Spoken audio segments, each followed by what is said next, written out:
कोटान coat वाले जन्म जो है वो नष्ट हो जाते हैं। मुझे इस शब्द में वो महिमा है संतों की। जी जी तो वो गाया था मैं अभी शब्द। जी जी तो उसी के ऊपर अगर हम बातचीत कर सकते हैं तो बहुत अच्छा होगा, क्योंकि हम यहाँ पर भी एक कॉन्फ्लिक्ट होता है कि संत की पहचान नहीं होती।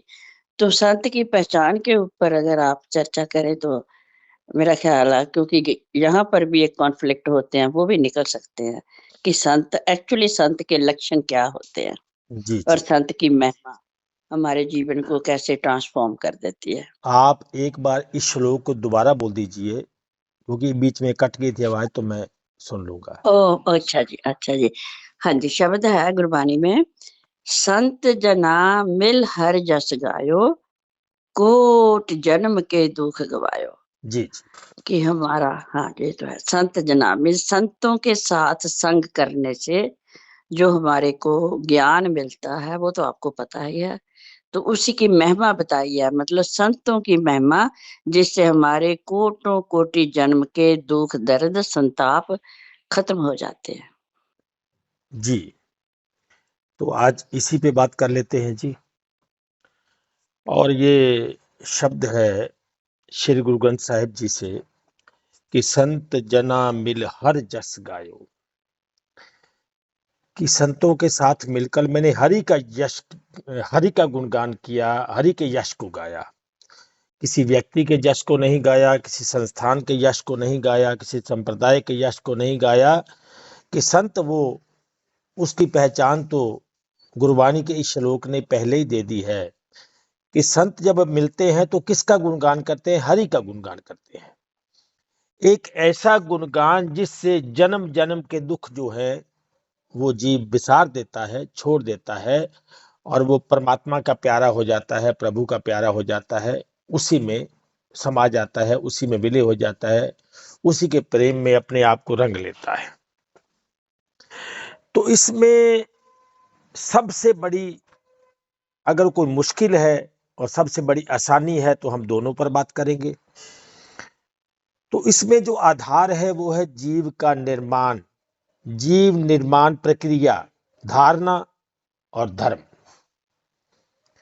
जीव निर्माण प्रक्रिया, धारणा और धर्म, इसमें ये मुख्य रहेगा। क्योंकि जब हम जिसका गुणगान करने जा रहे हैं वो क्या है, जब हम उस पर बात करेंगे तो बात का रूप कुछ और होगा, और जब हम किसी व्यक्ति विशेष पर, ध्यान विशेष पर, पूजा विशेष पर बात करेंगे तो उसका रुख कुछ और होगा। धारणाएं अलग अलग हैं, तो उसी के अनुसार हम आज बात करेंगे। तो आइए परमात्मा का ध्यान करके, परमात्मा का स्मरण करके कार्यक्रम का शुभारंभ करते हैं। परमपिता परमेश्वर को नमन करता हूँ, नमस्कार करता हूँ, परम सत्ता को नमस्कार करता हूँ, इस अखंड सृष्टियों के स्वामी को। तो अब बात यह है कि जब आत्मा एक ही है, जिसे हम परमात्मा कहते हैं, ईश्वर कहते हैं, आत्म सत्ता कहते हैं, आत्म तत्व कहते हैं, परम तत्व आदि अनेक नामों से हम उसको, भगवान शब्द, हरि शब्द, जिसके भी नाम से हम पुकारते हैं, जब आत्मा एक ही है, संपूर्ण सृष्टि को एक ही आत्मा धारण किए हुए है, ये भी हम सुन चुके हैं, कह चुके हैं। समस्त जीव एक ही आत्मा से चलित हैं, एक ही आत्म सत्ता से क्रियाशील हैं, चेतना से क्रियाशील हैं। तो फिर सबके स्वभाव अलग अलग क्यों? सबके विचारों में मतभेद क्यों? किस कारण से? हमने 2-3 दिन से इसी विषय पर बात किया है कि जब परमात्मा की अपरा प्रकृति के द्वारा बनाए गए संपूर्ण जगत को जिस मानो उसी की परा प्रकृति ने धारण किया है, मानो जिस परा प्रकृति ने धारण किया है वो एक ही है, अपरा भी एक, परा भी एक। और श्री कृष्ण जी के अनुसार जब सब कुछ दोनों प्रकृतियों से ही हो रहा है तो फिर हर जीव का स्वभाव पृथक क्यों? सृष्टि बनाने वाली एक, धारण करने वाली एक, तो सब कुछ उन्हीं के अनुसार क्यों नहीं? और फिर मैं उस श्लोक को दोबारा दोहराऊंगा, अध्याय 7 के 6 को, कि हे अर्जुन, तू ऐसा समझ कि संपूर्ण भूत इन दोनों प्रकृतियों से ही उत्पन्न होने वाले हैं और मैं संपूर्ण जगत का प्रभव तथा प्रलय हूं। प्रभव माने सार और प्रलय माने उसको विराम देने वाला, अर्थात संपूर्ण जगत का मूल कारण हूं। तो मूल कारण इसका हुआ परमात्मा। अब वहीं अध्याय 5 के श्लोक नंबर 14 में जो कहा गया है, 14 और 15 में, उसको भी सुन लीजिए ताकि आगे जाके हर बात क्लियर हो जाएगी, कोई मुश्किल नहीं आएगी। कि परमेश्वर मनुष्यों के न तो कर्तापन की, न कर्मों की और न कर्म फल के संयोग की ही रचना करते हैं, किंतु स्वभाव ही बरत रहा है। माने परमात्मा ने किसी के कर्तापन की ना तो रचना की है, ना किसी कर्म फल की रचना की है, ना उसके कर्म फल के संयोग की रचना की है, किंतु स्वभाव बरत रहा है। मानो ये सारा का सारा सिस्टम स्वभाव के कारण दिखाई दे रहा है। ऐसा स्वभाव बरत सकता है, परंतु परमात्मा ने किसी के कर्तापन की रचना नहीं की है, ना कर्म फल की, ना कर्तापन की और ना इसके संयोग की। और आगे 15 में, इसी अध्याय 5 के 15 में, कि सर्वव्यापी परमेश्वर भी न किसी के पाप कर्म को और न किसी के शुभ कर्म को ही ग्रहण करता है। मनुष्य का कर्म से कोई लेना देना नहीं है, ना पाप को ग्रहण करता है, पाप वाले कर्म को, ना पुण्य वाले कर्म को, ना शुभ कर्म को, ना अशुभ कर्म को ग्रहण नहीं करते हैं। किंतु फिर यहां किंतु पहले भी आया, अब इसमें फिर पहले किंतु आया कि स्वभाव ही बरत रहा है। अब किंतु अज्ञान के कारण ज्ञान ढका हुआ है, उसी से सब अज्ञानी मनुष्य मोहित हो रहे हैं। मानो अज्ञान ने ज्ञान को ढक दिया। ये सब मोह जो है, ये सब जो फसाव है, ये सब भ्रामकता है, ये सब अज्ञान के ज्ञान को ढक देने के कारण है, इसका और कोई कारण नहीं है। जब परमात्मा ने किसी मनुष्य के न तो कर्तापन की रचना की है, न कर्म फल की है, न उसके संयोग की ही रचना की है, केवल स्वभाव ही बरत रहा है, तो फिर उसी पाप और पुण्य से प्रभावित होकर ये स्वयं का धरती पर आना, इसको क्या कहेंगे? क्यों आना चाहेगा जब उसका किसी के पाप कर्म से, किसी के पुण्य कर्म से कुछ लेना देना ही नहीं है, वो उसको ग्रहण ही नहीं करता है, मनुष्य उसको मानता ही नहीं, उसके लिए वो है ही नहीं, इग्नोर करता है उसको। तो फिर उसका ये धरती पर स्वयं आना, पाप और पुण्य से प्रभावित होकर, ये किस बात की ओर संकेत करता है? और दूसरी बात, जब संपूर्ण कर्म सब प्रकार से प्रकृति के गुणों के द्वारा ही किए जाते हैं, अध्याय 3 का 27, जब संपूर्ण कर्म सब प्रकार से प्रकृति के गुणों के द्वारा ही किए जाते हैं, तो फिर ये तो उसकी प्रकृति है। इसमें भी फिर किसी का, क्योंकि दूसरे को तो ये कहा गया है कि अगर कोई ऐसा मानता है मैं करता हूं तो वो तो अज्ञानी है। बातें बहुत गहन हैं, विचारणीय हैं, विस्तार करने योग्य हैं, समझने योग्य हैं।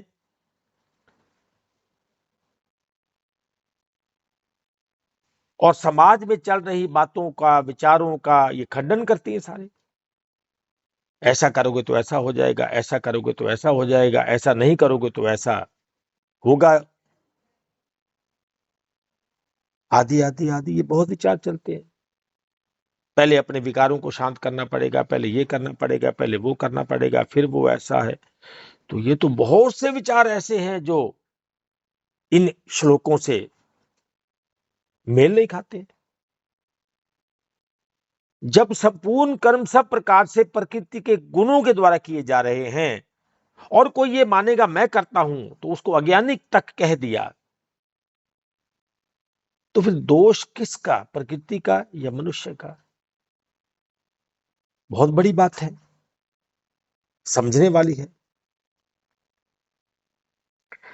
और अगर सब कर्म प्रकृति के द्वारा हो रहे हैं तो मनुष्य का मनुष्य से, समाज का समाज से, और देश का देश से, और धर्म का धर्म से बैर विरोध क्यों?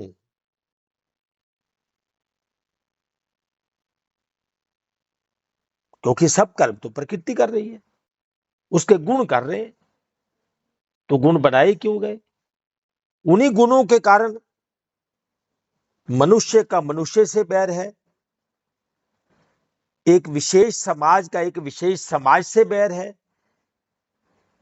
देश का देश से बैर है, और अंतिम बात जिस पर हम चर्चा करते हैं कि धर्म का धर्म से बैर है, विरोध है। क्यों? कारण क्या? कुछ तो ऐसा है जिससे हम चूक रहे हैं, कुछ तो ऐसा है जो हमें पकड़ नहीं आ रहा है। और एक तरफ हमारे महापुरुष कहते हैं कि संत जना मिल हर जस गाओ, संतों से मिलो और हरि के यश को गाओ। तो मानो संत तो अनेक होते हैं, संत तो अनेक हैं। संत जना मिल हर जस गाओ, कोटि जन्म के दुख विसराओ। ये करोड़ों जन्मों के जो दुख हैं या फिर कई जन्मों के जो दुख हैं उनको भुला दो, उनको मिटा दो, बिसरा दो उनको, वो है ही नहीं, किए ही नहीं। एक बात और आ जाएगी फिर सामने, जिस बात पर हम कल चर्चा कर रहे थे, जो बात हमारी मान्यता में है कि जब सब वही है, पीपल भी वही है, पहाड़ भी वही है, पेड़ भी वही है, अर्जुन भी वही है, व्यास भी वही है, द्रोणाचार्य भी वही है, धृतराष्ट्र भी वही है, अर्जुन भी वही है, कृष्ण भी वही है, तो फिर ये सब एक होते हुए भी सबके विचारों में मतभेद क्यों? जब अर्जुन भी वही, कृष्ण भी वही, वेद व्यास भी वही, सब वही हैं, तो फिर झगड़ा क्यों? किस बात का मतभेद? फिर आपस में बहस किस बात को लेकर? जब आप और मैं एक ही हैं, आप और मेरे में कोई अंतर ही नहीं है कोई, तो फिर मैं बड़ा तो मैं बड़ा, मैं सही तो आप गलत, आप गलत तो मैं सही, क्यों? कहीं ऐसा तो नहीं कि हमने जो सुना है वो हमें समझ नहीं आया है, या फिर हमने जो सुना है, पढ़ा है, हमने उस पर कभी विचार ही नहीं किया है कि आखिर मैंने पढ़ा क्या है, आखिर मैंने इस पर मनन क्यों नहीं किया कि मैं क्या पढ़ रहा हूं, मैं क्या सुन रहा हूं। तभी महापुरुषों को कहना पड़ा कि सिख सेवक पूजन सब आए, सब गावे सुने हर हर उत्तम बाणी। कुछ पूजने के लिए आए, कुछ सेवा के लिए आए, कुछ सुनने के लिए आए, कुछ गाने के लिए आए, आए तो सभी, सिख सेवक पूजन सब आए, सब गावे सुने हर हर उत्तम वाणी। गाव्या सुनिया तिनका ठाए पिया, परंतु समझ किसको आया? समझा किसने? जाना किसने? उबरा कौन? निकला कौन? पाया किसने? गाव्या सुनिया तिनका ठाए पिया। ठाए माने जिसको मंजिल मिली, जिसको ठिकाना मिला। वो किन को मिला? कि जिन सतगुरु की आज्ञा सत्य सत्य कर मान, जिन्होंने यही सत्य है, यही सत्य है, इसको स्वीकार कर लिया। अपना अपना मनमाना विधान नहीं ठूसा उसमें। जिसने शक्ति और सत्ता के अंतर को समझा, जिसने प्रकृति और परमात्मा के अंतर को समझा, जिसने प्रकृति और परमेश्वर के अंतर को समझा, प्रकृति और पुरुष के अंतर को समझा, उसके मन में ज्ञान क्लिक हो गया, प्रकाश हो गया। हाँ, ये है बात।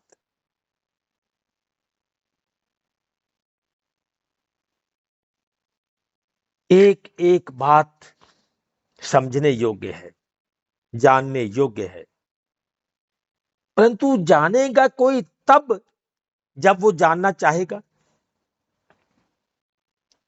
सोए हुए व्यक्ति को उठाया जा सकता है, इसमें कोई संदेह नहीं है, पर जागे हुए को नहीं जगाया जा सकता।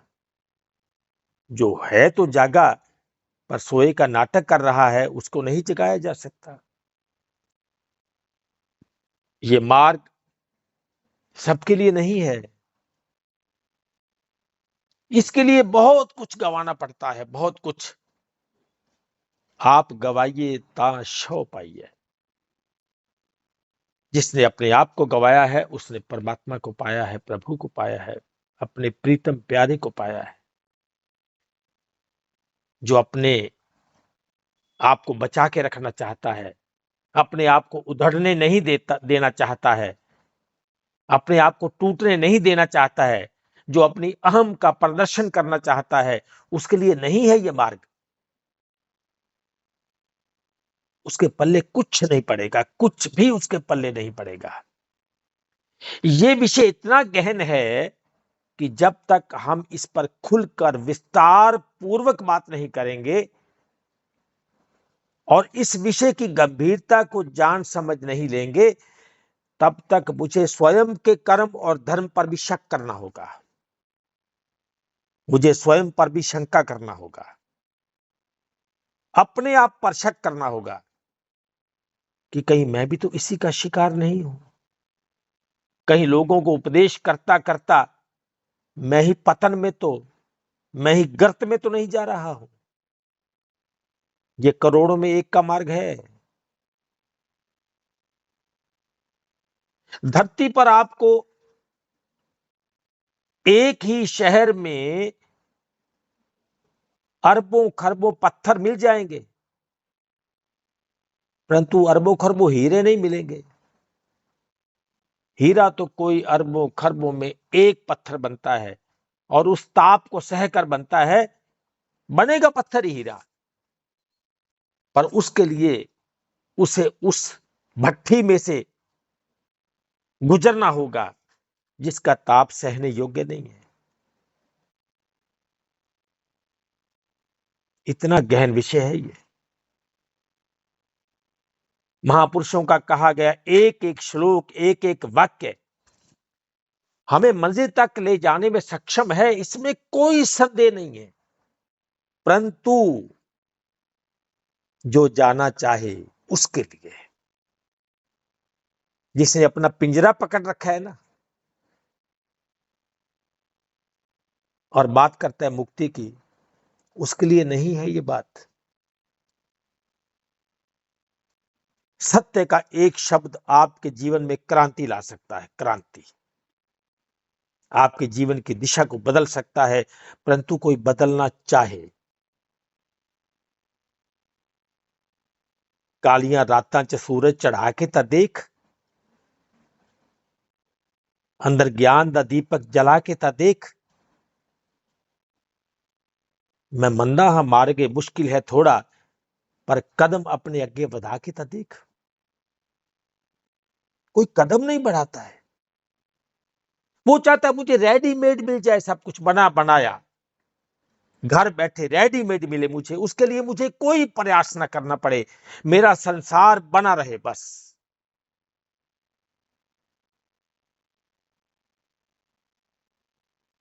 और मैं अपने जीवन की उस मंजिल को भी पा जाऊं। ऐसा नहीं हो सकता। इतना छोटा मार्ग थोड़ी है ये, इतना छोटा रास्ता नहीं है ये। बहुत कठिन है डगर पनघट की। इस पनघट की डगर बहुत कठिन है। मुझे अपने आप पर शक करना होगा। जब तक मैं अपने आप पर शंका नहीं करूंगा, मुझे कभी भी उस परम रस की प्राप्ति नहीं हो सकती, इसमें कोई संदेह नहीं है। कैसा शंका? अपने आप पर क्या शंका करना होगा कि कहीं मेरे द्वारा बनाया और माना हुआ काल्पनिक कर्मों का दायरा कहीं मेरे धर्म प्रवेश का बाधक तो नहीं बना हुआ है। कहीं मेरे ही द्वारा निर्मित माना हुआ काल्पनिक कर्मों का दायरा कहीं मेरे ही धर्म में जो प्रवेश द्वार पर कहीं बैरियर तो नहीं लगा के बैठा है। कहीं ऐसा तो नहीं है। अपना दुश्मन मैं ही तो नहीं हूं। कहीं मेरे द्वारा अपनाया हुआ या माना हुआ धर्म ही तो मेरे लिए सबसे बड़ी बाधा नहीं है। कहीं ऐसा तो नहीं है कि मेरे ही द्वारा अपनाया हुआ या माना हुआ धर्म, जिसको मैं धर्म मानता हूं, वही तो बाधा नहीं बन रहा है। कहीं मेरा ही माना हुआ धर्म मेरी ही मुक्ति और मोक्ष का विरोधी तो नहीं है कि मैं मुक्त होना चाहता हूं और मेरा ही माना हुआ धर्म मुझे उसकी आज्ञा ही ना दे रहा हो कि नहीं नहीं ये सबसे अच्छा है, बस इसी में बने रहो। कहीं ऐसा तो नहीं है। अब अपनी जांच कैसे की जाए, अपना पेपर कैसे चेक किया जाए? अब हर बंदा अपने लिखे हुए पेपर को 100/100 देगा, 100 में से 100 नंबर, कि मैं सत्य हूं, बाकी सब झूठे हैं। आप मेरी बात सुनते क्यों नहीं? मेरी बात को मानते क्यों नहीं? आपकी बात को क्यों माना जाए? कोई मेरी बात को क्यों माने? उसके पास क्या आधार है कि वो मेरी बात को मान ले?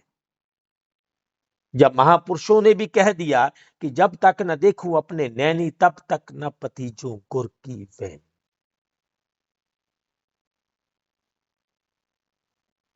जब तक देखा नहीं, जाना नहीं, तो कैसे मान लूं आपकी बात? वो आपका अनुभव है, वो आपका ज्ञान है। मैंने पहले भी कहा कि मैं क्या हूं, मैं ये सुनाने के लिए यहां ग्रुप में नहीं आता हूं कि मैं क्या हूं। नहीं, उसको कैसे जाना जाए, इस ग्रुप का उद्देश्य ये है। ये नहीं कि मैं क्या हूं, आप मेरे संप्रदाय में आ जाओ, मेरी बात को मान लो, मैं जो कहता हूं वही सत्य है। ये धर्म उपदेश कभी नहीं हो सकता।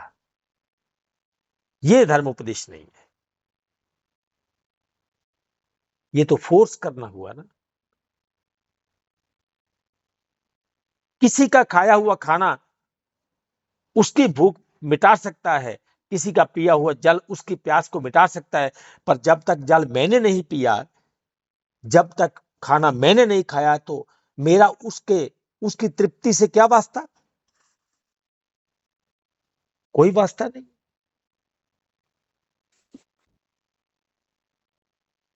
धर्म अकेले अकेले का मार्ग है। यह स्वधर्म कहा गया, स्वधर्म, स्वयं का धर्म है, अकेले का मार्ग। जब भी मिला है परमात्मा, भीड़ को कभी नहीं मिला, अकेले को मिला है। आप कहते रहो फलां संस्थान में करोड़ों लोग हैं, फलां संस्थान में लाखों लोग हैं, क्या लाखों को परमात्मा मिलता है? मिला उसको जिसकी चाहत, जिसका लक्ष्य, जिसका उद्देश्य केवल एक परमात्मा था, ना कोई संप्रदाय, ना गुरु, ना व्यक्ति, ना वस्तु, ना स्थान, उसको मिला। और उसको मिलने के लिए जितनी शर्तें लागू होंगी वो मेरे पे होंगी, किसी पे नहीं होंगी। उसकी पात्रता, उसका पात्र मुझे बनना है, किसी और को नहीं बनना। तो अपने आप को पात्र कैसे बनाया जाए?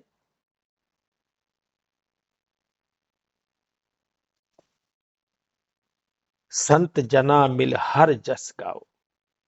हरि का जस कैसे गाया जाए? पहले संत से मिला जाए, और संत से मिलने का क्या सिस्टम है, कैसे पता ये संत है? राम जी ने माता शब्दी को यही कहा कि प्रथम भक्ति संतन कर संगा, दूसर रत मम कथा प्रसंगा। ये इतनी छोटी बात नहीं है। प्रथम भक्ति, प्रथम माने पहली भक्ति कहां से स्टार्ट होगी? संतों के संग से। अब संत का संग होगा तो ज्ञान मिलेगा। अब ज्ञान मिलेगा तो कहां उतरोगे? अपने अंदर। आपका ज्ञान तो आपके पास है। प्रथम भक्ति संतन कर संगा, दूसरा रत। अब उसमें रत जाओ। किसमें? मम में। दूसर रत मम। जब मम में रता नहीं है तो उसकी कथा कैसे कहेगा? दूसर रत मम कथा प्रसंगा।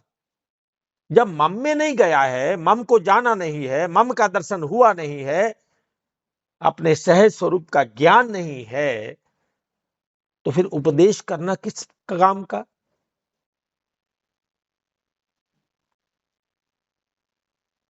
क्या लोगों को भ्रमित करना है?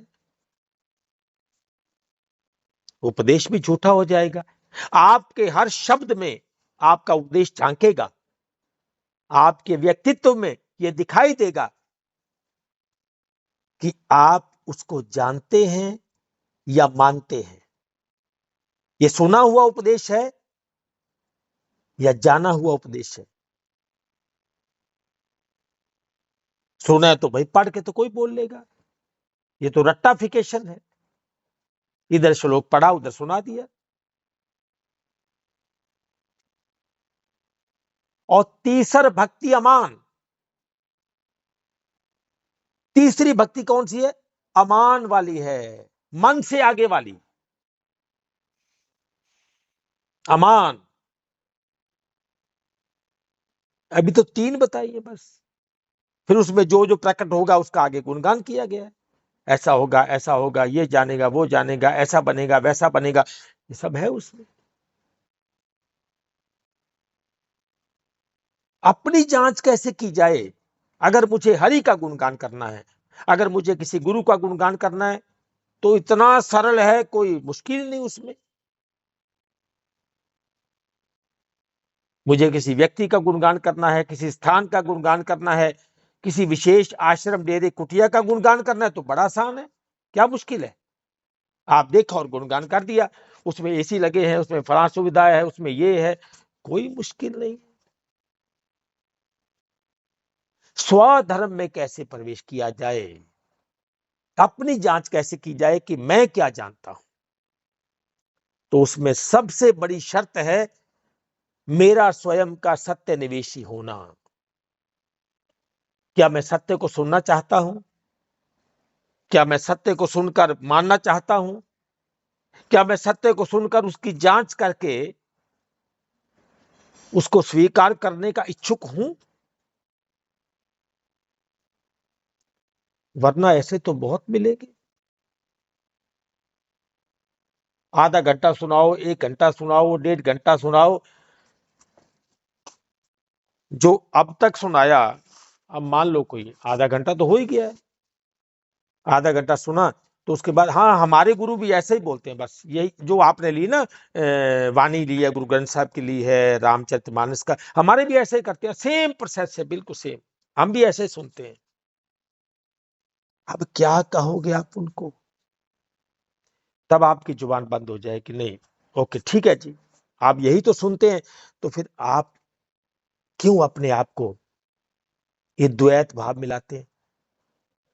नहीं, आप जो सुनते हैं ना, वो बिल्कुल ठीक है, आप उसी को सुनिए, उसी में रहिए, उसी को मानिए, उसी का होकर रहिए, ईमानदारी से उसी के होकर रहिए। क्योंकि अभी मन ही मन में सोचेगा कि नहीं, अभी नहीं,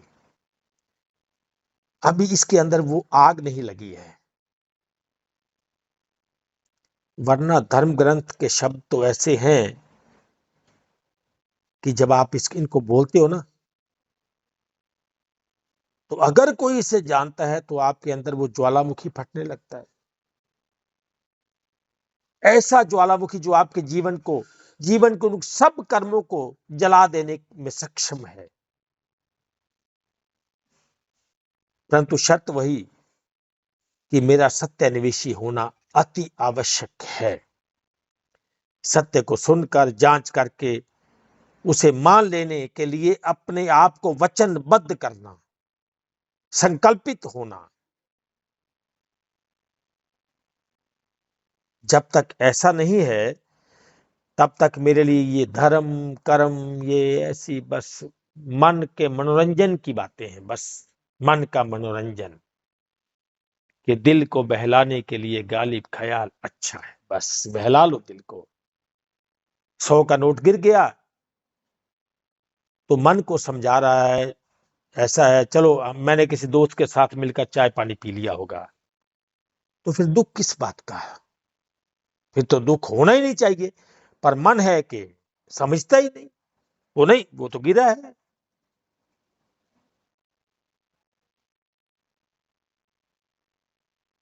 मेरा अपने जीवन के उस परम लक्ष्य के प्रति संवेदनशील होना अति आवश्यक है। मेरा परमात्म प्राप्ति के लिए जिज्ञासु होना अति आवश्यक है।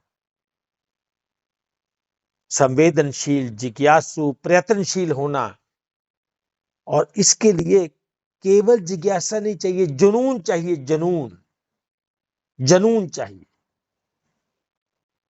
कि इस जन्म में उसको जान के जाना है। जाओ जाओ जाओ। अब की बार भाव से पार, ऐसा विचार। और अगर लोक लाज, संकोच, मेरा संप्रदाय, मेरी संस्था, मेरा गुरु, मेरा धर्म, मेरी धारणाएं, मेरी मान्यताएं, ये सब आड़े आता है ना, तो उसका त्याग करने की शक्ति भी मुझे चाहिए। और उसके लिए भी मुझे वचनबद्ध होना पड़ेगा, संकल्पित होना पड़ेगा। किसी दायरे में बंधा हुआ, किसी संप्रदाय का सदस्य की मान्यताओं और धारणाओं की गठरी अपने सिर पर लाद कर चलता हुआ व्यक्ति परमात्मा को पाने जानने का अधिकारी न तो कल था, ना आज है, और ना कभी भविष्य में हो ही सकता है। जिनकी वाणी पढ़ते हैं ना, कभी उनकी उन यातनाओं को भी समझना, कभी उनकी उन पीड़ाओं को भी समझना, उनके उस दर्द को भी समझना कि जब वो चले थे ना, तब महापुरुष नहीं थे वो। तब लोगों के ताने, निंदा, यातना उन्होंने ही सही थी।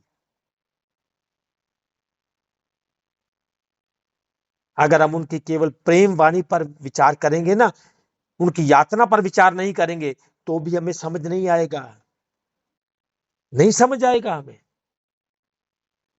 ये सब कैसे हुआ, क्या हुआ, कितना मुश्किल है। तभी तो कहा कि बहुत कठिन है डगर पन घट की, इतना सरल नहीं है, नहीं है इतना सरल। अब ये सब होता कैसे है? जीव का निर्माण, कर्म और धर्म, ये बनता कैसे है?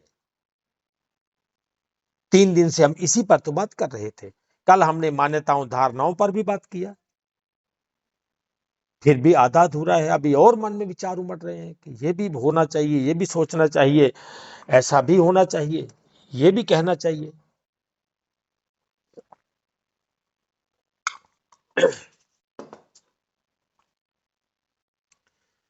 जब हम बोलते हैं कि ब्रह्म सत्यम जगन मिथ्या जीवो ब्रह्मैव न परहा,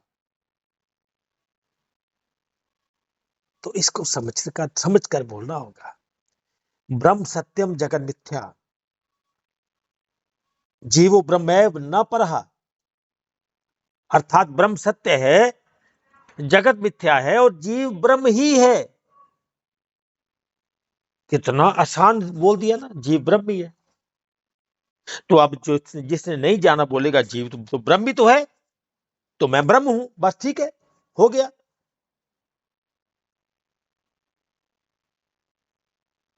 कि ब्रह्म सत्यम है, जगत मिथ्या है और जीव ही ब्रह्म है, तो फिर मैं कौन हुआ? बस मैंने इसको गांठ बांध लिया कि मैं ब्रह्म ही हूं, तो बस काम पूरा हो गया। ये तो 1 मिनट का काम है, बस 1 मिनट में भगवत प्राप्ति हो गई। और एक बात और, एको हम बहुश्याम, एको हम बहुश्याम, छांदोग्य परिषद का कथन है ये, एको हम बहुश्याम। इसका अर्थ है कि एक ही ब्रह्म अपनी इच्छा से अनेक रूप और रूपों में प्रकट होता है। और ये कथन जो छांदोग्य उपनिषद का है, ये ब्रह्मांड की बहुलता को दर्शाता है कि जितना ब्रह्मांड बना है ये सब वही बना हुआ है। तो इसलिए कई प्रकृति को परमात्मा मान लेते हैं, ये प्रकृति ही परमात्मा है। उनके लिए परमात्मा, परमेश्वर और योग शक्ति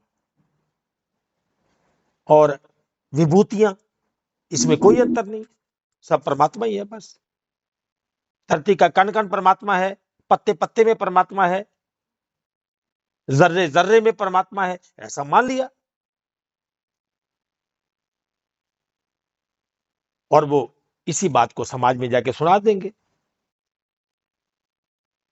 अरे भाई, जर्रे जर्रे में उसकी झांकी है, जर्रे जर्रे में है झांकी भगवान की, किसी सूझ वाली आंख ने पहचान की। सूझ वाली आंख चाहिए।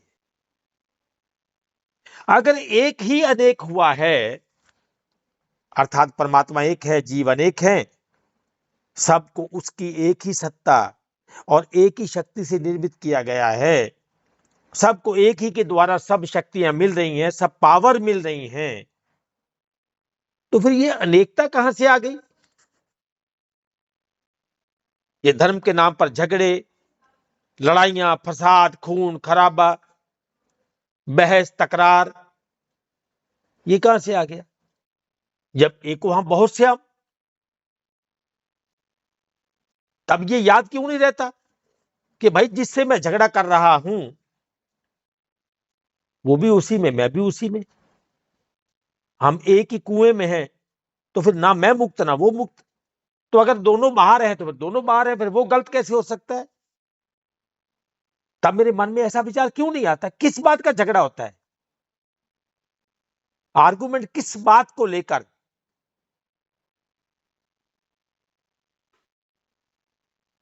बहुत कठिन है डगर पनघट की।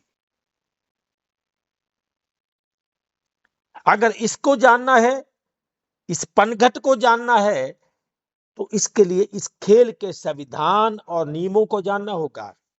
Law of the nature, rules and regulation,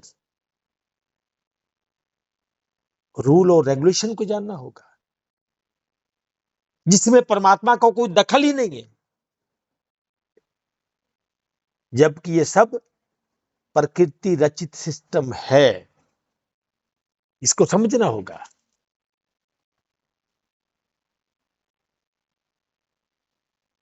अब ये हुआ कैसे? सब एक तरफ सब एक ही है,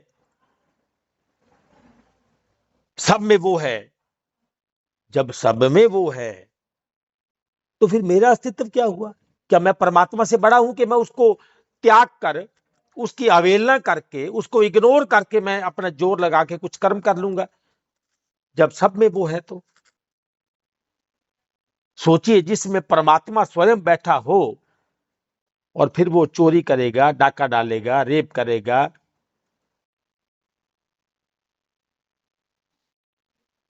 दुष्कर्म करेगा, कुकर्म करेगा, या फिर कर्म करेगा, या फिर शुभ कर्म करेगा, ये भी नहीं हो सकता। फिर तो वो दान करेगा,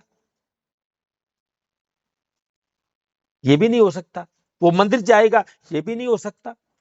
जब स्वयं बैठा है तो क्या जाने देगा अपने जीते जी? कोई जीवित पिता, कोई जीवित पिता विचार करने वाली बात है। पिता जिंदा है और बेटा उसकी मूर्ति पे हाथ डाल रहा है, तो पिता क्या करेगा? पिता की मूर्ति के आगे उसका वो, जैसे हमारे घरों में होता है अक्सर, वो सारा नियम करेगा, तो पिता क्या कहेगा? अरे मैं जिंदा हूं भाई। तो जो परमात्मा अंदर बैठा है, तो क्या उसकी मूर्ति भी है कोई बाहर, जिसपे हमने हाथ डाले हैं, जिसपे हमने उनको सजाया है, संवारा है, निखारा है? तो इसका मतलब फिर हमने कैसे मान लिया कि वो अंदर है? कैसे मान लिया? ये सोच कैसे लिया हमने? ये विचार कहां से आ गया? या तो परमात्मा मर चुका है, इसलिए हमको उसकी मूर्ति बनानी पड़ी कि अब वो नहीं है, वो फलां युग में आया था, वो फलां युग में आया था, वो फलां युग में आया था, आज तो है नहीं। तो जो आज है ही नहीं,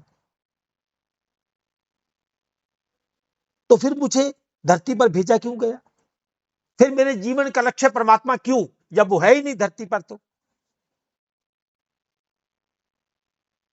आज भी जब एक बच्चा जन्म ले रहा है, तो क्या उसके जीवन का लक्ष्य परमात्मा नहीं है?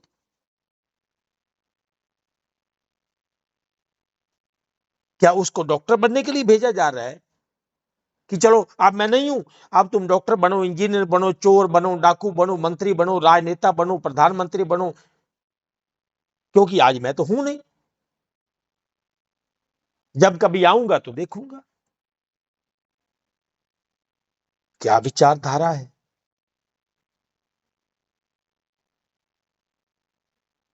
कुछ तो गलती हुई है हमसे, कुछ तो ऐसा है जिससे हम चूक रहे हैं कि मैं अपनी ही बात को काटे जा रहा हूं। एक तरफ परमात्मा मुझ में है, एक तरफ परमात्मा मैं हूं।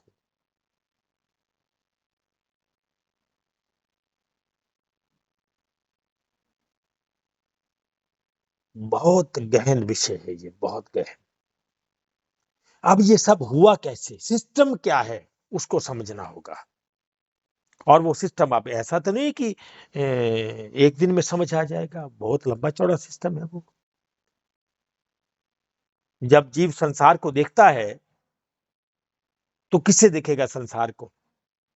संसार को देखने के लिए जीव को क्या चाहिए? आंख, कान, नाक, जीभा और त्वचा, हाथ, और इससे युक्त एक शरीर चाहिए। इसके बिना तो संसार को देख नहीं सकता, इसके बिना देख नहीं सकता, इसके बिना किसी धर्म को नहीं मान सकता, इसके बिना कोई ग्रंथ को नहीं पढ़ सकता, इसके बिना व्रत नहीं कर सकता, इसके बिना पूजा नहीं कर सकता, इसके बिना पाठ नहीं कर सकता, इसके बिना ध्यान नहीं कर सकता। तो ये मैं हूं नहीं, ये मैं हूं ही नहीं।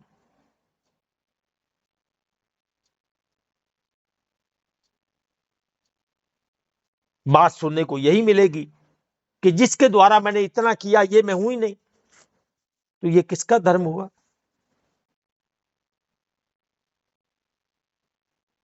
फिर भी जब जानना चाहते हैं तो जानेंगे कि जीव जब संसार को देखता है तो उसको देखने के लिए, समझने के लिए, जानने के लिए, स्वीकार करने के लिए इसमें 3 प्रकार के यंत्र लगाए हैं।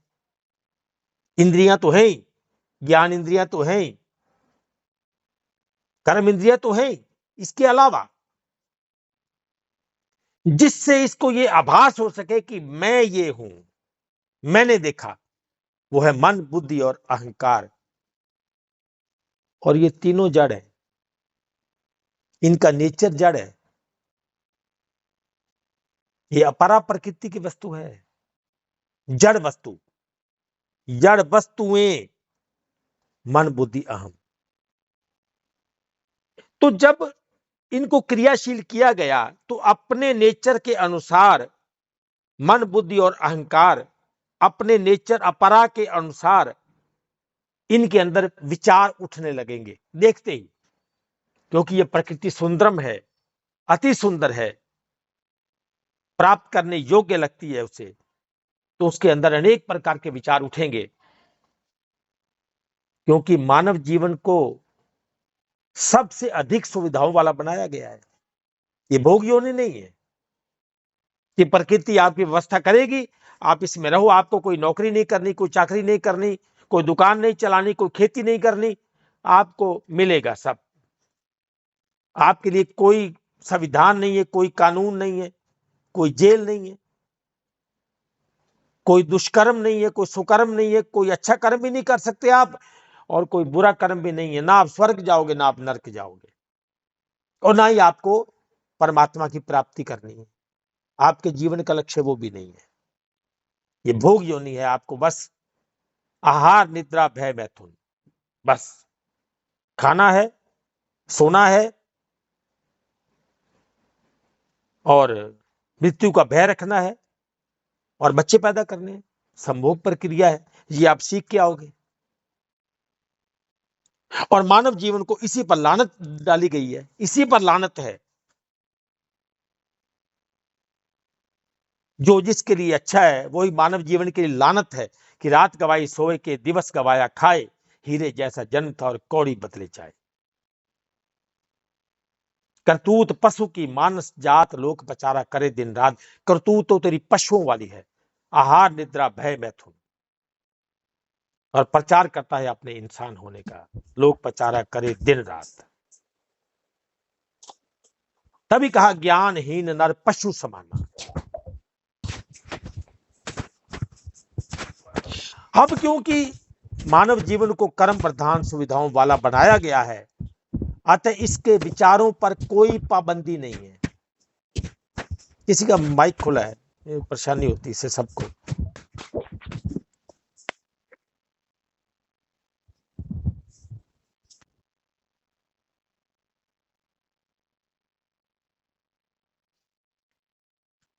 मानव जीवन को कर्म प्रधान सुविधाओं वाला बनाया गया है, अतः इसके विचारों पर कोई पाबंदी नहीं है। किसी प्रकार का कोई सेंसर बोर्ड नहीं बिठाया है कि ये सीन कट करो, ये नहीं चलेगा, ये नहीं आप समाज को दिखा सकते, ये दृश्य आपको समाज को नहीं दिखाने देंगे, इसको काट दो। नहीं, वो दिखा सकता है। बुरे से बुरा दृश्य वो सीधा दिखा सकता है समाज को। हत्याएं करता हुआ, लूटपाट करता हुआ दिखाता है वो अपने दृश्य बना बनाकर समाज को। एक बार यही रुकना होगा मुझे, क्योंकि 9 बजने वाले हैं। तो अब बीच में आप जो भी कुछ इस पर जो बोला है कहना चाहें, मेरे इन विचारों पर, क्योंकि थोड़े शब्द तीखे थे, तो इस पर मुझे कुछ ताना देना चाहें, रोकना चाहें, टोकना चाहें, विरोध करना चाहें तो आप कर सकते हैं, आपका स्वागत है। उसके लिए मैं अपने माइक को एक बार बंद कर रहा हूं। जो भी कुछ कहना चाहे कह सकता है।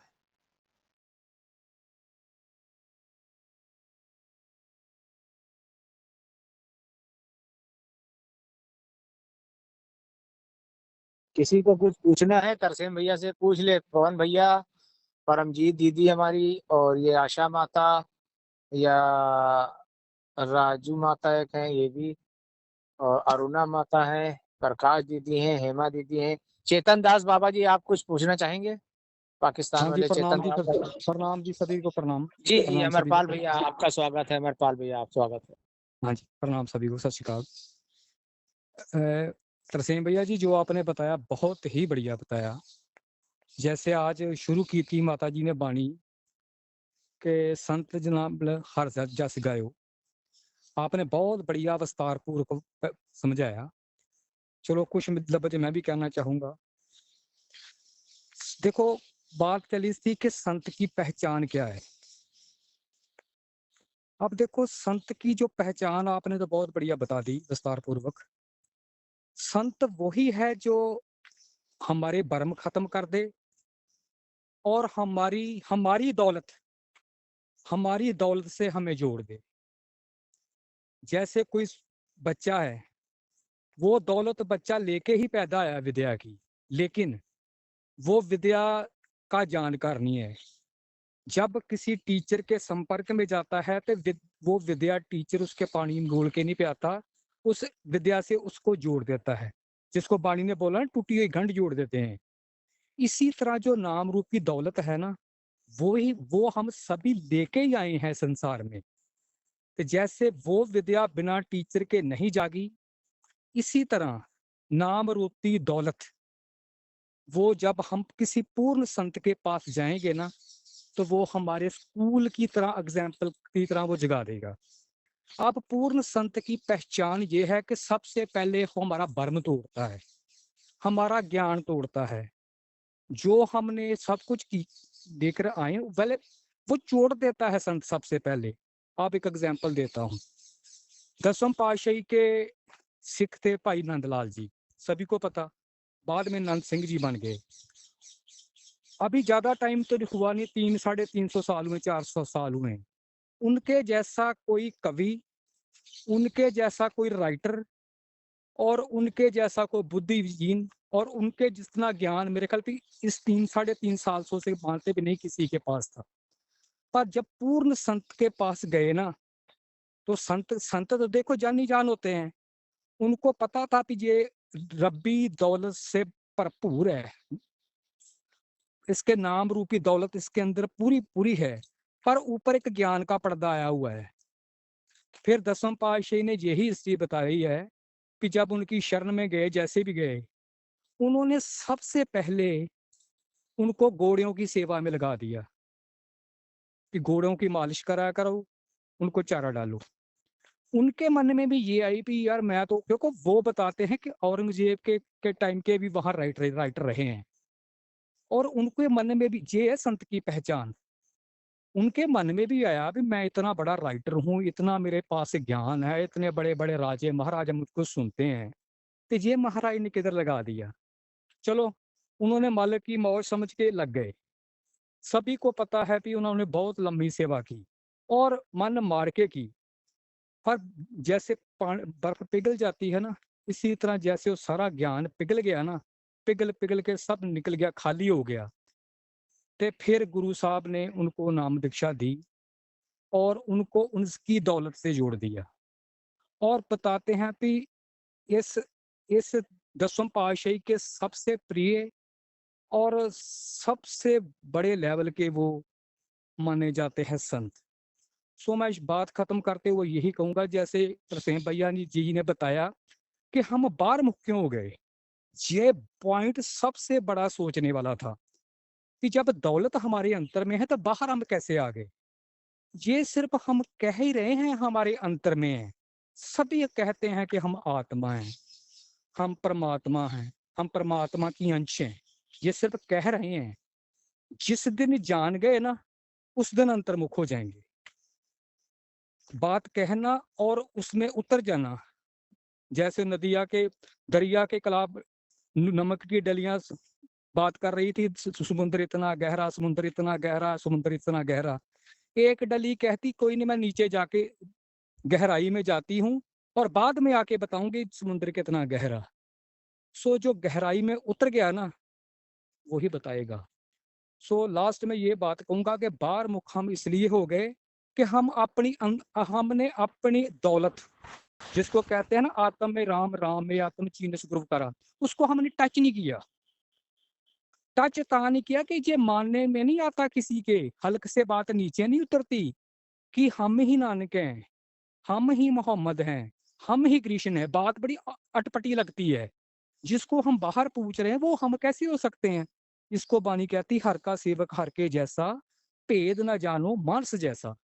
हरि का भगत हरि ही होता है, लेकिन को पूर्ण आएगा तो आपको जोड़ेगा, फिर पता लेके कि आप खुद मालिक हो। मान कर देता है, फिर चेला भी आगे निकल जाता है। बिल्कुल सत्य में तो साहब, बिल्कुल बिल्कुल बिल्कुल सत्य का, यही तो हाँ, बोला। और अगर हम सबको यही कहते रहेंगे बार बार कि अभी तो तुमने कुछ जाना ही नहीं, अभी तुम्हें स्तोत्र का ही पता नहीं चलेगा। अब हम हाँ। इतने टाइम से यहाँ ग्रुपों में संतों के साथ हैं, अभी हमें यही पता नहीं चला कि हमें कुआं कहाँ पे, पानी कहाँ है। साहब यही तो विचार करेंगे हम। संजय भैया, लेकिन नहीं, एक पता चीज चल ये भी गया, गलत है। पता तो चल गया ना। आप बार बार हमसे यूं क्यों कहते हो कि आपको पता ही नहीं चला। संजय भैया, लेकिन एक बात ये भी गलत है थोड़ा, कि जैसे पवन भैया या गुलशन भैया लोग कहने लगते हैं कि हम ही परमात्मा है, तो इस तरफ भी ना बढ़ा जाए। हाँ, हाँ, तो वो गलत है ना, वो तो गलत है। हम तो ये बात नहीं कहते, लेकिन बार बार कोई हमसे ये कहे आकर के तुम्हें पता ही नहीं चला, तुम्हें पता ही नहीं चला, अभी पहली क्लास में नहीं हो, नर्सरी में नहीं हो।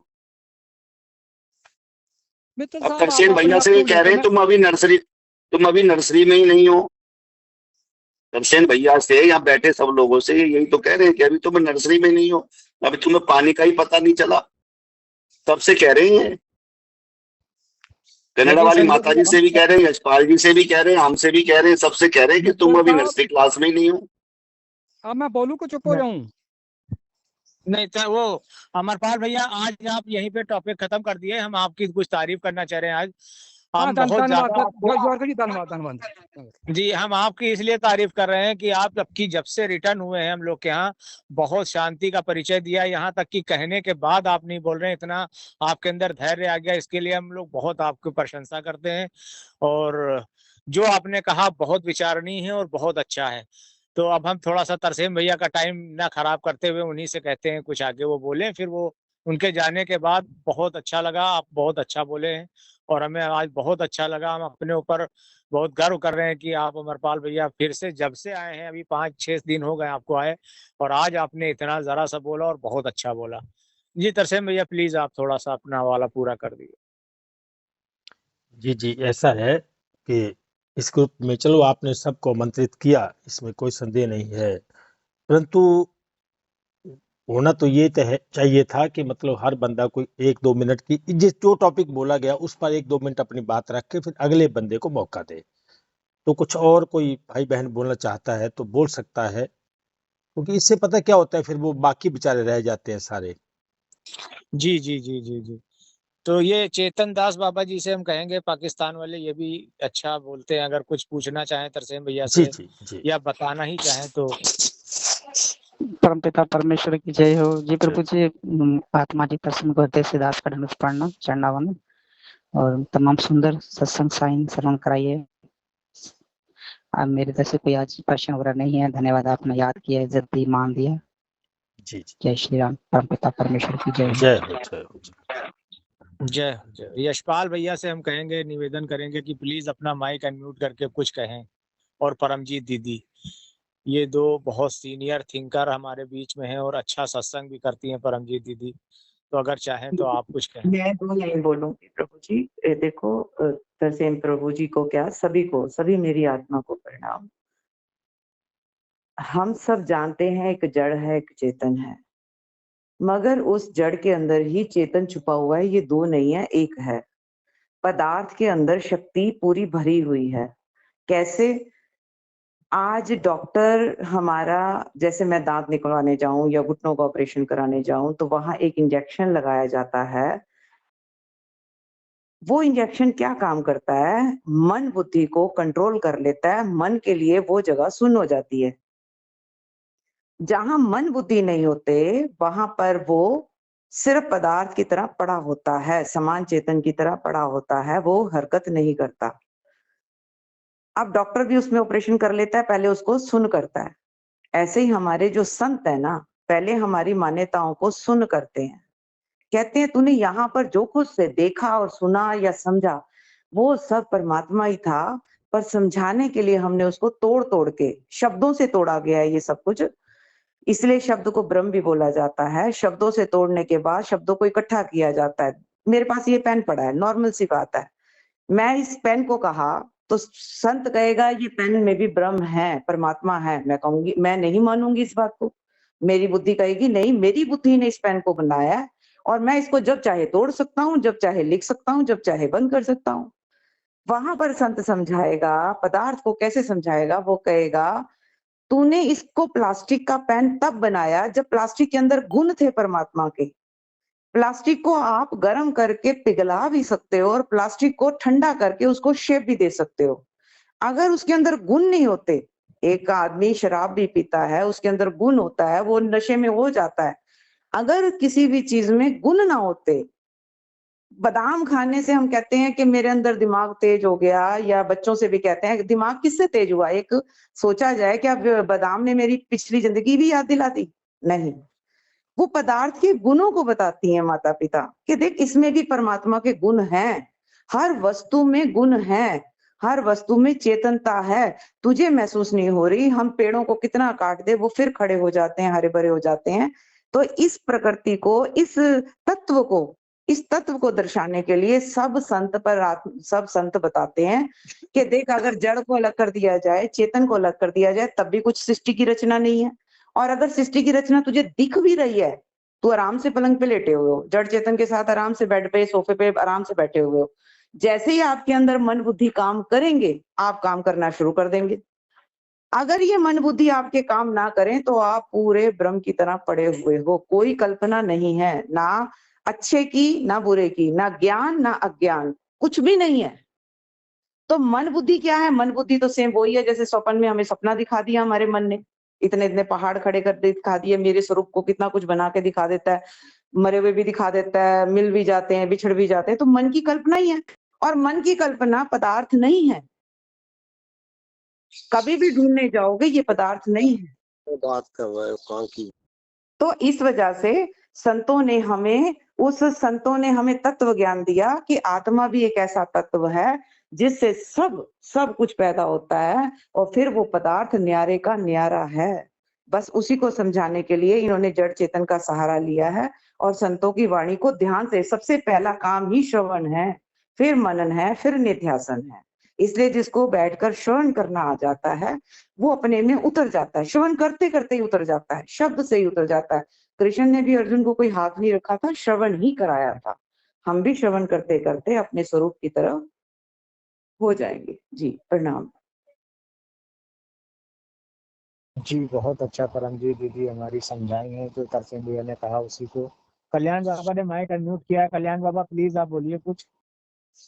हाँ भैया जी, मैं 2 शब्द बोलना चाहता हूँ कि जो अमरपाल जी ने कहा बिल्कुल सत्य कहा। जब तक हमारे लिए ऐसा गुरु नहीं मिलेगा जो हमारे अवगुण अंदर है, वो हमारे अवगुण सारे समाप्त हो जाए।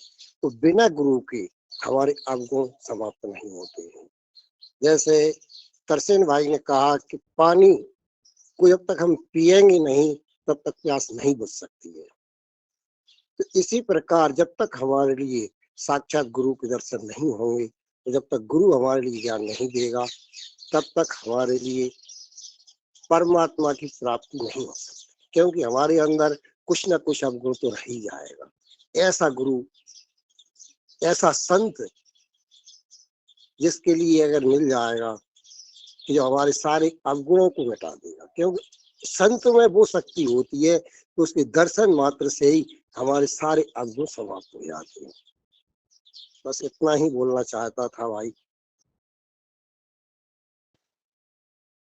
जी सबको नमस्कार, प्रणाम, कोटि कोटि नमन। ऐसा है अभी इस सत्संग के अंदर 3 महावाक्य आए। एक तो इन्होंने कहा कि जीवो ब्रह्म नमापना वनापना, और एक तत्वमसि और एक अहम ब्रह्मास्मि। ये हमारे अपने अनुभव तो है नहीं, परमात्मा के द्वारा जितने भी महापुरुष धरती पर आए, जिन्होंने उपनिषद लिखे, इतने बड़े बड़े सदग्रंथ लिखे, उन्होंने पूरे जीवन का सार निकाल कर हमें ये सार रूप में ये बड़े बड़े जो महावाक्य हैं उन्होंने कहे। और अगर मेरी भ्रांति टूट जाए कि अंधकार में मेरे को जो रस्सी है वो सांप दिखाई दे रही है, और जैसे ही प्रकाश आया मेरे को इस बात का आभास हो गया कि ये रस्सी नहीं थी, ये तो सांप नहीं था, ये तो रस्सी है। मैं तो खामखा इससे डर रहा था, भयभीत हो रहा था। तो एक बार अगर प्रकाश होने के बाद मैंने ये जान लिया कि ये सांप नहीं है, रस्सी है, तो मेरा भ्रम टूट गया, और टूटना भी चाहिए।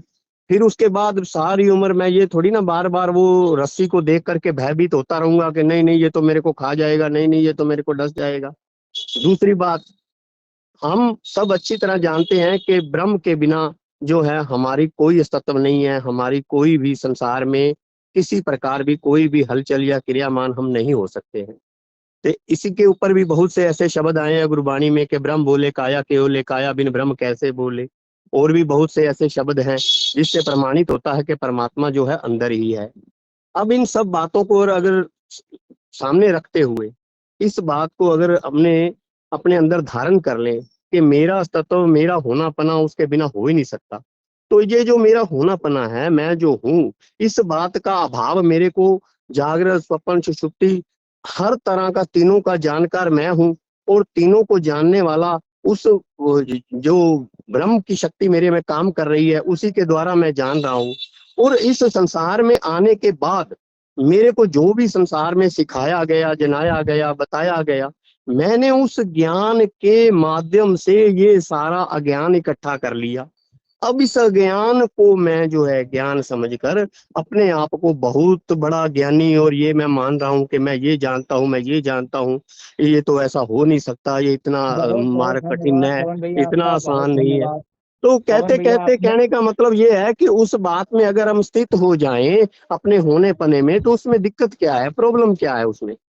जी जी, बहुत अच्छी बात है आपकी। धन्यवाद, प्रणाम। समस्त सब बहुत अच्छी बात पवन भैया आपने बहुत कही। सुंदर कहा, आप अपने होने पने में ही स्थित रहो, ठीक है, नहीं, बहुत सुंदर है, संजय आपकी भैया, धारणा संजय बहुत भैया अच्छी थोड़ा है। सा हम पवन भैया से एक निवेदन और करेंगे कि ये जितने गुरु सदगुरु या मान लीजिए जिनको जनता के कल्याण का, समिष्टि के लिए काम करना है, वो इसीलिए तो इसी बात को कहते हैं, लेकिन उनका ढंग दूसरा होता है। जैसे गुलशन भैया भी यही बात कहते हैं, लेकिन ढंग ना सही होने की वजह से उसका प्रभाव नहीं होता है। तो ढंग किसके पास होगा? जो प्रेमी हृदय वाला भगवान जी का भक्त होगा, तभी तो वो प्रेम करेगा, हमसे प्रेम करेगा, तो कुरान पढ़ के हमें समझाना देखो मुन्ना चाहेगा। भाई, ये कहना ना कि मैं तू, वो उसमें पवन आता ही भैया, नहीं है, पवन भैया उसमें ये आता बहुत ही बड़ी नहीं बात है। है। पवन भैया ये मैं बहुत भी बड़ी नहीं बात है। आप आता। जब तक बोले, नहीं मैं आप जब तक बोले कोई बोला नहीं। पवन भैया पहले सुन मैं लीजिए पूरी बात। अरे भैया श्रवण एक ही कला बात आप कहने मजबूत जा रहा करिए। हूँ कि श्रवण मैं कला उसमें आता पवन ही नहीं भैया अभी नहीं भाई। कह सकते आप।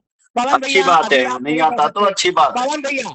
पवन भैया पहले पूरी बात हमने आपकी सुनी, अब आप पूरी बात गौर से सुनिए, ताकि श्रवण के द्वारा आपके अंदर भी परिवर्तन हो और आपको आपकी कमी भी दिखे। देखिए, जो आप बात कह रहे हैं इसको और ज्यादा अच्छे ढंग से गुलशन भैया कहते हैं, लेकिन क्यों प्रभावी नहीं हुई? इसलिए नहीं प्रभावी हुई कि बात खाली तथ्य रख देना काम भी आप कभी नहीं होंगे। आप जब तक आप पहले तो प्रकृति और उसके जितने भी बंदे हैं उनसे अगाध प्रेम नहीं करेंगे। जब आप प्रेम करेंगे तब उनकी लेयर में पहले जीना सीखिए, तब उन्हें मोड़ना सीखिए। आप डायरेक्ट मोड़ेंगे, कोई नहीं मुड़ेगा, चाहे जितना बड़ा सत्य आप सामने रख दिएगा। ये आपको छोटे भाई होने के नाते सिर्फ निवेदन कर रहे हैं, इसको अन्यथा ना लीजिएगा। अच्छा, अब हम लोग चलते हैं तरसेम भैया की तरफ, वो बोलेंगे। गुरमीत माता जी आ गई, लांबा सर आ गए, फिर से वो प्रोसेस चालू होने दीजिए, और थोड़ा सा गीत के साथ जब वो चले जाएंगे फिर हम लोग इस पे चर्चा करेंगे। तरसेम भैया जी प्लीज आप बोलिए। जी जी। तो गुरमीत बहन जी रह गई, उनको अपना नाम लिया था, अनाउंस किया था। चलिए, तो तब माता जी थे नहीं उस समय, तब माता जी चले गए थे, अभी अच्छा अभी अच्छा। आए जी लांबा मेरा सर। नहीं, सॉरी, मेरा जरूरी फोन आ गया था, मुझे अटेंड करना पड़ा। सो सॉरी, मैं कुछ पार्ट मिस किया मैंने। जी जी, तो कोई बात नहीं, कोई बात। हाँ, तो थैंक यू मिस। आप हाँ जी, जी क्या बोले, क्या नहीं, बोले? हम कह नहीं प्रभु जी, हम कह रहे थे तरसेम प्रभु जी बोलेंगे जी। ठीक है। जी, सबका बहुत-बहुत धन्यवाद कि उन्होंने अपनी-अपनी राय दी, अपने-अपने, क्योंकि जब तक कोई अपनी राय नहीं देता है ना, तब तक उसके अंतःकरण में क्या छिपा है ये कभी पकड़ में नहीं आता। तो हर बंदा अपने विचार देने के लिए स्वतंत्र है। इसे हम शब्दों की अभिव्यक्ति भी कह सकते हैं या व्यक्ति की अभिव्यक्ति भी कह सकते हैं। उसकी आज़ादी की अभिव्यक्ति है, वो कह सकता है वो। तो अब ये जिस पर हम बात कर रहे थे कि ये जो डगर है, ये जो पंथ है, ये जो मार्ग है, ये कठिन किस लिए है, क्योंकि इसके लिए जुनून, जिज्ञासा, श्रद्धा का होना बड़ा आवश्यक है। तो इसके लिए ये जो खेल का संविधान है, नियम है, इनको जानना होगा। ये जो नेचर के लॉ को जानना होगा, फिर उसमें जो नियम बनाए गए उसको जानना होगा, जिसमें अब परमात्मा का कोई दखल नहीं है, इसको भी जानना होगा, क्योंकि ये प्रकृति रचित सिस्टम है। और फिर ये कैसे होता है, हमारे कर्म कैसे बनते हैं, कैसे धर्म हमारा बनते हैं, संसार में पंथ बनते हैं, कैसा बनता है, ये सब कैसे संभव होता है, इसको हम जानना होगा। क्योंकि आत्मा निर्लिप्त है, असंग है, अलेप है। तो फिर वो इस खेल का कौन सा रहस्य है जिसको जाने बिना हमें ये खेल, कर्म, धर्म, परमात्मा, आत्मा, जीव, इसको जाना जा सकता है, उस पर हम कल बात करेंगे। तो आज इतना ही, क्योंकि समय काफी हो गया। तो आज आपसे यहीं विराम की आज्ञा चाहूंगा। तो कल हम इस पे आगे बात करेंगे। तो सबको नमस्कार करता हूँ, प्रणाम करता हूँ। तो आज इसी से मैं विदा लेना चाहूंगा। ठीक है तरसेम जी, थैंक यू सो मच। मैं आपकी ऑडियो को कल कंप्लीट करूंगी। जी, आप कल सुन, ऑडियो आज आप बन सेंड जाएगी, कर सुन लेना आप। तो उसमें फिर आप जो भी कहना जी चाहें कल आप कह देना। तो जी इसका जो जब समाप्ति करते हैं, समापन करते हैं, तो उस पे एक भजन या गीत होता है। जी हाँ तरसेम भैया, यही हम कहने जा रहे थे कि ऐसे न चले जाइएगा। जी जी आपकी समाप्ति में वो जरूरी है, बहुत जरूरी है। वो भी जी पार्ट ऑफ आपके विचारों का एक पार्ट है वो भी। सो प्लीज जी। तो सुनाइए। आज मैं इसी विषय को लेकर एक भजन कहना चाहूंगा। उसे आप गीत समझिए, भजन समझिए। जोड़ना तो हमने अपने आप को उसी से है, उसी से।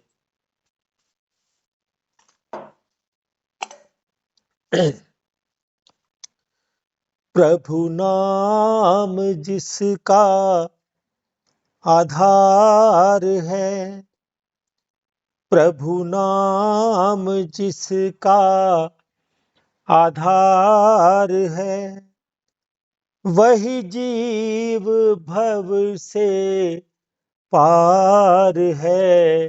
सुन लो सभी, सुन लो सभी, सुन लो सभी, सुन लो सभी। प्रभु नाम जिसका आधार है, कभी सोचा क्यों यहाँ आया है, कभी सोचा क्यों यहाँ आया है। कौन अपना कौन पराया है, कौन अपना कौन पराया है। देह छूटी जो बिना ज्ञान के, देह छूटी जो बिना ज्ञान के। तेरी जीत है या हार है, सुन लो सभी, सुन लो सभी, सुन लो सभी, सुन लो सभी। प्रभु नाम जिसका आधार है, वही जीव भव से पार है। सुन लो सभी, सुन लो सभी।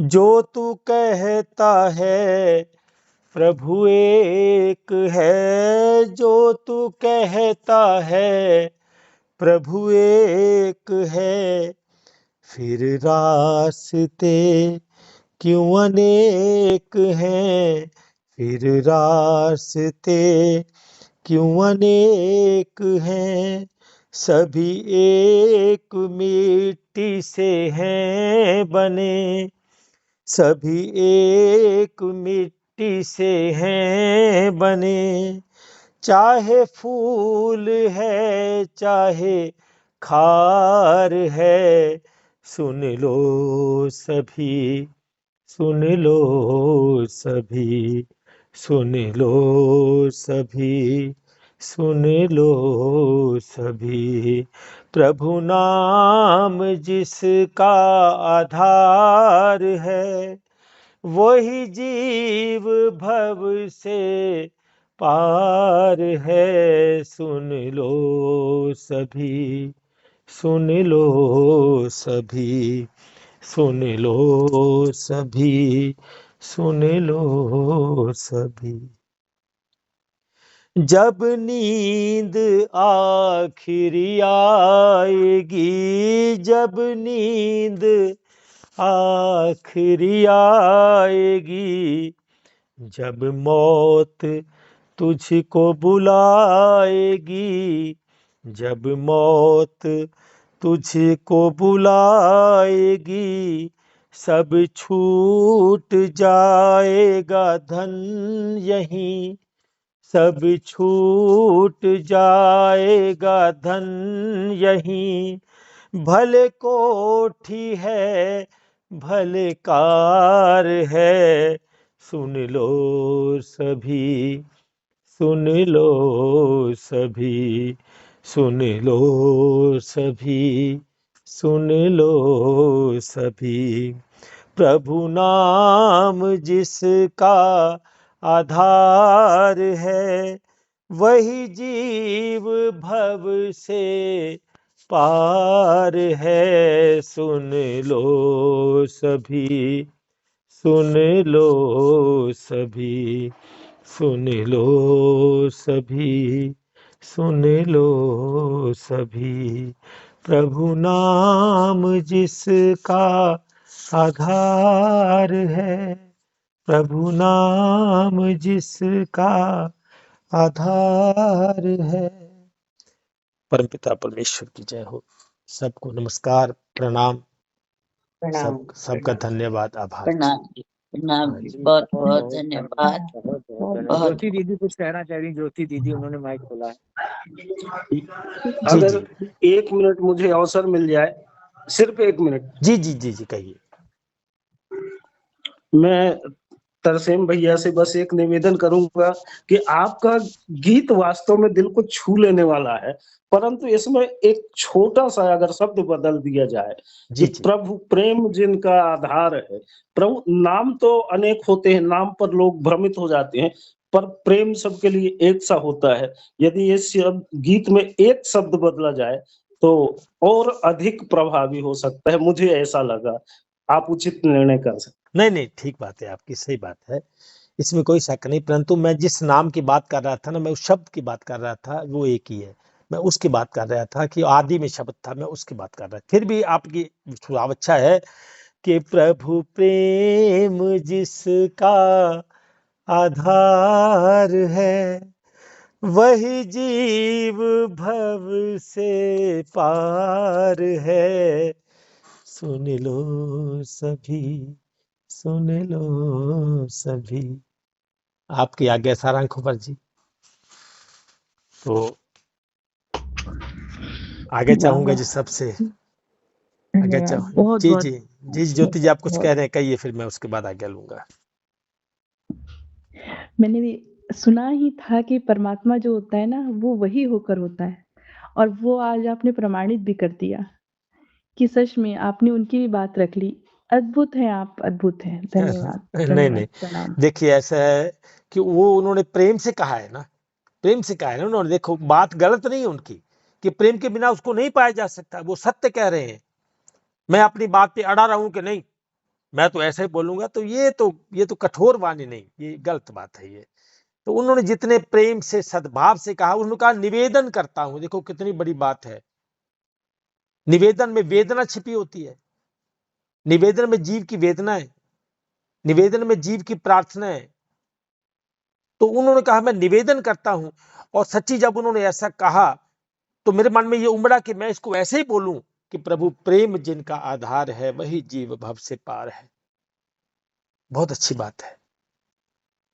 यही तो सगुण परमात्मा है, यही सगुण परमात्मा है। संत और भगवान में भेद नहीं, अभेद है।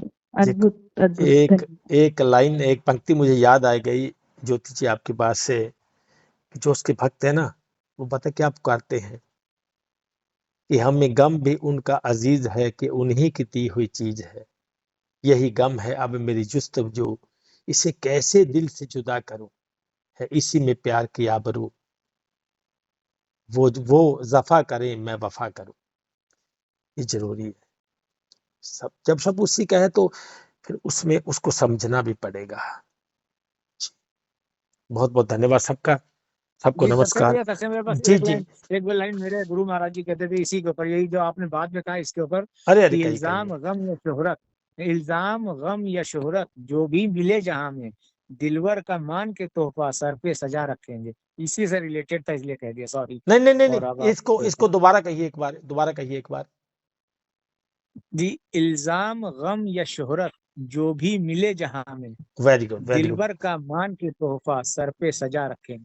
क्या बात है, क्या बात है, बहुत अच्छा, बहुत सुंदर, बहुत सुंदर, बहुत सुंदर, बहुत अच्छी बात है। इसी से मुन्ना भाई के इन शब्दों से समाप्त करना चाहेंगे। परमपिता परमेश्वर को नमस्कार करते हैं, उस दिलबर को नमस्कार करते हैं, उस हमारे सब कुछ को नमस्कार करते हैं। तो आगे चाहूंगा भैया, लेकिन जाते समय प्लीज गुरमीत माता से भी आदेश ले लीजिए। अरे बहन जी दीजिए, आदेश दीजिए। नहीं, ऐसी कोई बात नहीं जुरेश जी, आप इतना सा मत कहा करो। नहीं, उनका प्रेम है जी, उनका प्रेम है, उनको कहने दीजिए। क्यों रोकते हैं आप मुझे उनको? पता, उनका प्रेम है, उनको कहने दीजिए। आई नो, बहुत ज्यादा प्रेम दे रहे हैं तो मेरा फिर जो बर्तन है ना वो उछल जाता है। तो उछलने दो ना। अच्छी बात है। नहीं, इसलिए तरसेम भैया हमने कहा गुरमीत माता की तरफ आपको रुजू किया, क्योंकि जितने हृदय से पूर्वक ये आपको पूरा सुनती है और आपके गीत का जितना गहरा आनंद गुरमीत माता लेती हैं, तो ये आपके ऊपर हक हो गया कि बिना इनके पूछे कैसे आप जा सकते